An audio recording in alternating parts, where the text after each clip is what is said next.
السلام عليكم ورحمة الله تعالى وبركاته. إخواني أخواتي، موضوعنا اليوم غادي يكون عن الذباب الإلكتروني الجزائري بمباركة قصر المرادية وبتشجيع من المخابرات العسكرية.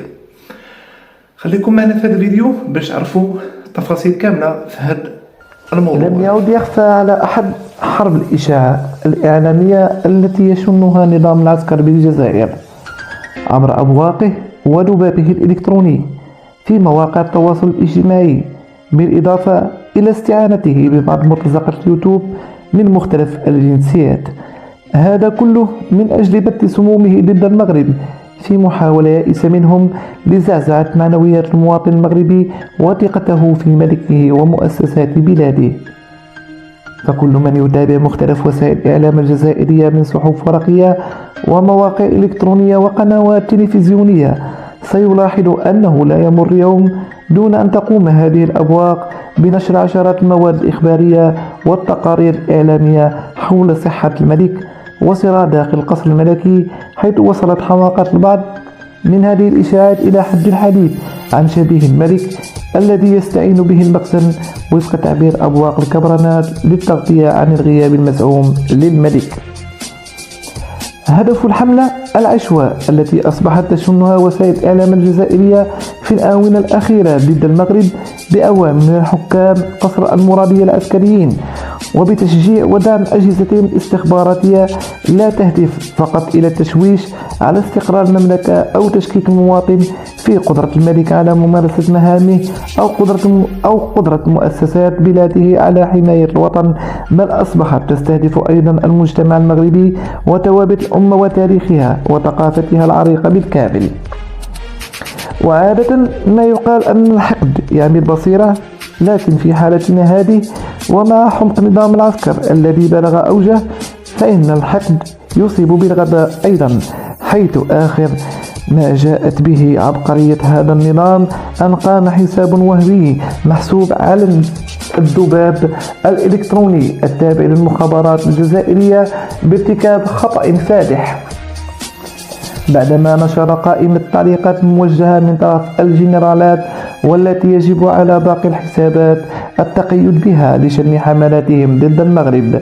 فإلى جانب البروباغندا الكلاسيكية التي اعتادوا ترويجها، تبين حسب المنشور الذي تم تداوله على نطاق واسع أنهم أصبحوا يستهدفون حتى هوية الشعب وتاريخ المملكة العريق من خلال الترويج على أن المغاربة ينحدرون من جنسيات أخرى والتشكيك في أصولهم وسيادة بلدهم، وذلك إما على شكل منشورات أو تعاليق في صفحات مليونية. ومن بين هذه الأهداف إنشاء مجموعة ماسنجر للتواصل، كل عضو يقوم بإنشاء صفحة خاصة على الفيسبوك وجميع الأعضاء تتابعه، هكذا تكبر الصفحات في وقت قصير. البحث في جميع المصادر عن وثائق أو تصاريح أو خرائط تفيد نضالنا سواء لتاريخنا أو لتاريخهم، ووضعه هنا في المجموعة لكي تكون متاحة للجميع. إيداء ثقافتنا وتراثنا في جميع صفحات الدول العربية والإسلامية. نوحد الخطوات من خلال مجموعة ماسنجر كأن نتفق على ماذا سنفعل ومتى.